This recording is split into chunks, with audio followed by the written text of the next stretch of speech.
Saudara-saudari terkasih dalam Kristus, hari ini Senin 8 Mei 2023 dalam pekan kelima Paskah tahun A. Bacaan dibawakan oleh Serafina Pranadi, Mazmur dilantunkan oleh Marisa Monik, dan renungan ditulis oleh Laurencia Ineke. Selamat menekuni Sabda Allah. Marilah mewujudkan kebaikan bersama untuk hidup dalam damai dan sejahtera.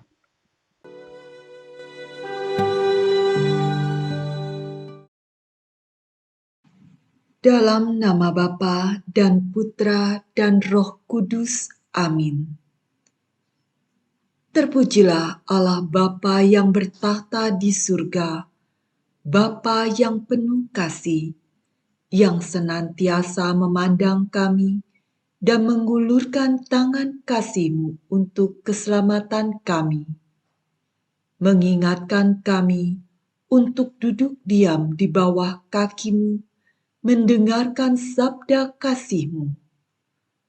Utuslah Roh Kudus-Mu ya Bapa, agar kami siap mendengarkan sabda-Mu, dapat memahaminya dan menjadikan firman-Mu sebagai firman yang hidup dalam perjalanan hidup kami.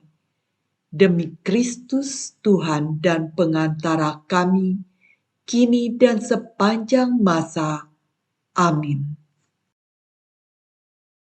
Bacaan dari Kisah Para Rasul, bab 14, ayat 5 sampai dengan ayat 18.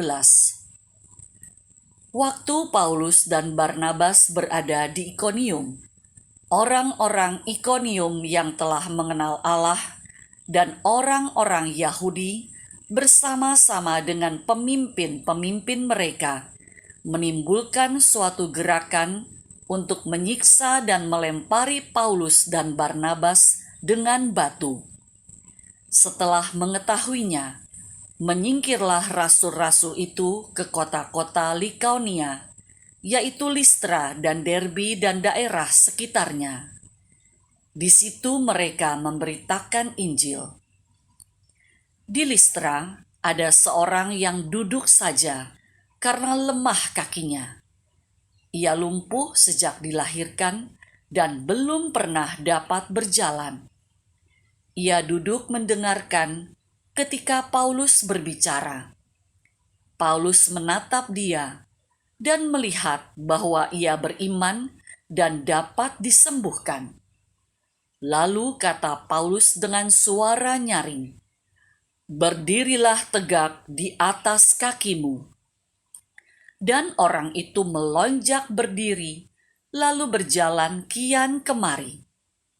Ketika orang banyak melihat apa yang telah diperbuat Paulus, mereka itu berseru dalam bahasa Likaonia, "Dewa-dewa telah turun ke tengah-tengah kita dalam rupa manusia." Barnabas mereka sebut Zeus, dan Paulus mereka sebut Hermes, karena Paulus yang berbicara.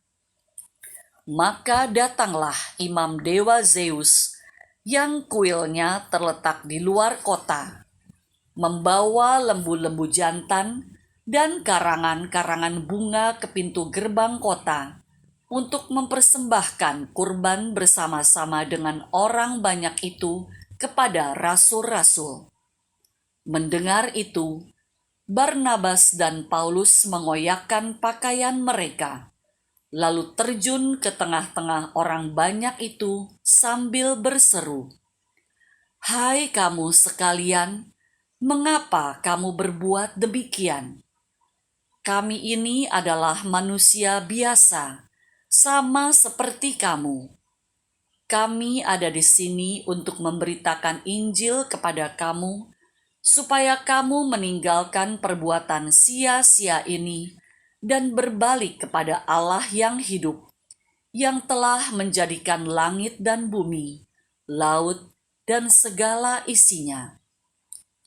Dalam zaman yang lampau, Allah membiarkan semua bangsa menuruti jalannya masing-masing. namun ia bukan tidak menyatakan dirinya dengan berbagai-bagai kebajikan, yaitu dengan menurunkan hujan dari langit dan dengan memberikan musim-musim subur bagi kamu. Ia memuaskan hatimu dengan makanan dan kegembiraan. Walaupun rasul-rasul itu berkata demikian, namun hampir-hampir tidak dapat mereka mencegah orang banyak mempersembahkan kurban kepada mereka. Demikianlah sabda Tuhan.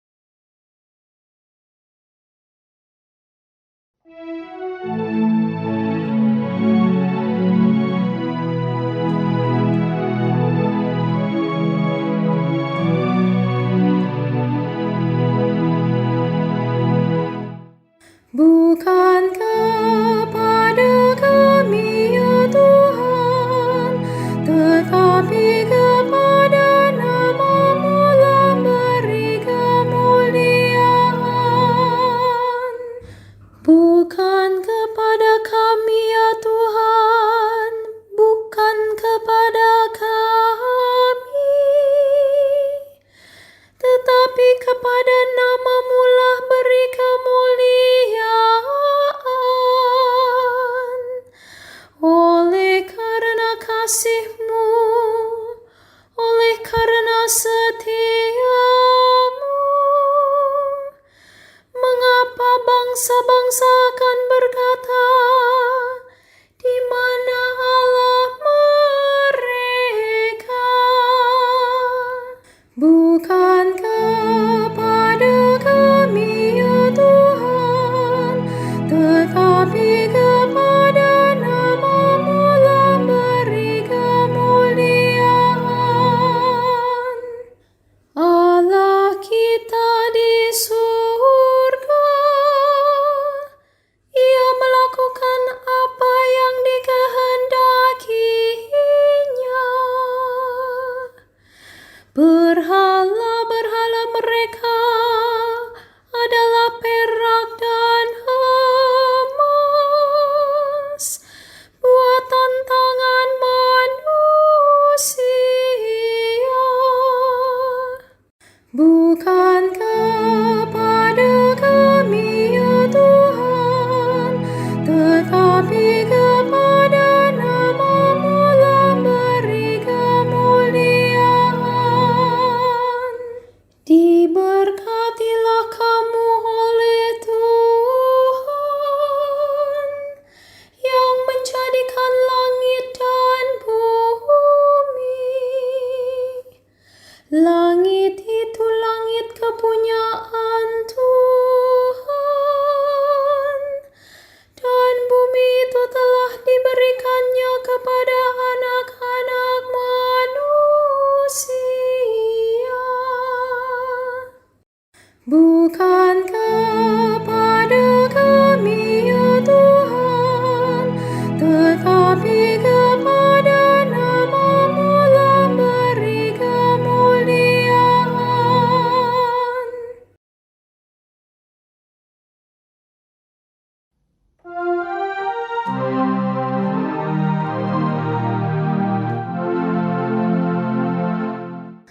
Haleluya.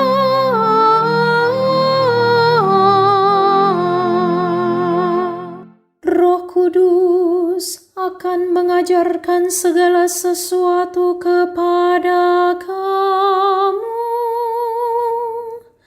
dan akan mengingatkan kamu akan semua yang telah Kukatakan kepadamu.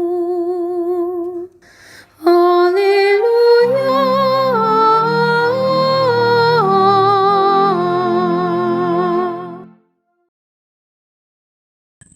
Inilah Injil suci menurut Yohanes bab 14 ayat 21 sampai dengan ayat 26. Dalam amanat perpisahannya, Yesus berkata kepada murid-muridnya, "Barang siapa memegang perintahku dan melakukannya, Dialah yang mengasihi aku. Dan barang siapa mengasihi aku, ia akan dikasihi oleh Bapakku, dan aku pun akan mengasihi dia, dan akan menyatakan diriku padanya. Yudas yang bukan Iskariot berkata kepadanya, Tuhan, apakah sebabnya engkau hendak menyatakan dirimu kepada kami dan bukan kepada dunia? Jawab Yesus, jika seorang mengasihi aku, ia akan menuruti firman-Ku. Bapa-Ku akan mengasihi dia, dan kami akan datang kepadanya dan diam bersama-sama dengan dia. Barang siapa tidak mengasihi aku, dia tidak menuruti firman-Ku. Dan firman yang kamu dengar itu bukanlah daripadaku, melainkan dari Bapa yang mengutus aku. Semua itu kukatakan kepadamu, selagi aku berada bersama-sama dengan kamu. Tetapi penghibur, yaitu Roh Kudus, yang diutus oleh Bapa dalam namaku, dialah yang akan mengajarkan segala sesuatu kepadamu dan akan mengingatkan kamu akan semua yang telah kukatakan kepadamu. Demikianlah sabda Tuhan.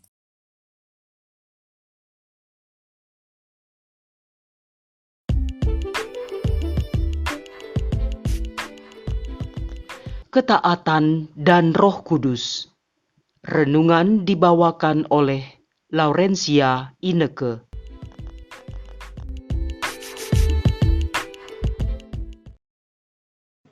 Saudara terkasih dalam Kristus, semenjak kecil orang tua selalu mengajarkan anak-anaknya untuk taat, mendengarkan apa kata orang tua, mendidik, dan mengajar anak-anak untuk melakukan kebaikan dan menghindari perbuatan yang buruk. Orang tua tentunya sangat senang jika anak-anaknya melakukan apa yang sudah mereka ajarkan, dan tersenyum dengan bangga ketika melihat anak-anaknya sangat penurut dan mentaati semua perkataan mereka. Setelah cukup umur, orang tua menyekolahkan anak-anaknya dan anak-anaknya mendapat pengawas baru, yaitu guru yang akan mengajarkan lebih banyak hal. Guru yang mengajarkan dan membimbing murid-murid mengerjakan dan menyelesaikan soal-soal yang diberikan. Namun, anak-anak tidak selalu setia melakukan kehendak orang tuanya ataupun gurunya, mentaati segala perkataannya. Terkadang karena asiknya melakukan kegiatan yang menurut anak-anak sangat seru, seringkali mengabaikan apa yang sudah orang tua ataupun guru-guru katakan, atau mulai bosan melakukan apa yang dikehendaki orang tuanya. Terlebih ketika merasakan kesenangan yang luar biasa ketika melakukan hal-hal yang menurut nasihat orang tua adalah buruk. Mulailah kebohongan demi kebohongan dilakukan.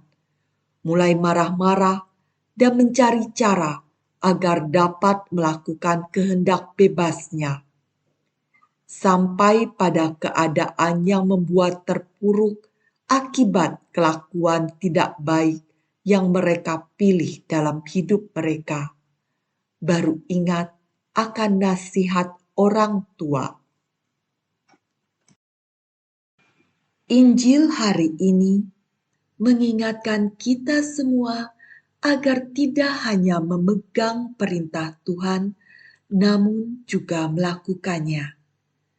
Dan Tuhan ingin kita taat menuruti firman-Nya. Tuhan Yesus ingin kita mentaati hukum kasih yang Ia ajarkan, kasih kepada Tuhan dan kasih kepada sesama manusia. Dan jika seorang mengasihi Tuhan, berarti seseorang itu akan menuruti firman-Nya. Saudara terkasih, perintah Tuhan sangat sederhana, yaitu kasih. Namun pada kenyataannya, hal yang sangat sederhana itu sangatlah susah dilakukan. Tuhan mengerti sekali akan hal itu. Maka Tuhan menjanjikan mengutus Parakletos, penghibur, yang akan mengajarkan dan mengingatkan kita semua untuk melaksanakan kasih itu. Kasih adalah kebajikan ilahi. Dengannya, kita mengasihi Allah di atas segala-galanya, dan karena kasih kepada Allah, kita mengasihi sesama seperti diri sendiri. Yesus membuat kasih sebagai perintah baru karena Ia mengasihi orang-orangnya sampai pada kesudahan. Dan Tuhan ingin kita mentaati perintah-Nya itu, karena kasih merupakan pengikat yang menyatukan dan menyempurnakan perbuatan kebajikan. Buah dari kasih adalah kegembiraan, perdamaian, dan kerahiman. Kasih menghendaki kemurahan hati dan teguran persaudaraan. Kasih adalah perhatian yang ingin memberi dan menerima tanpa pamrih dan murah hati. Kasih juga persahabatan dan persekutuan.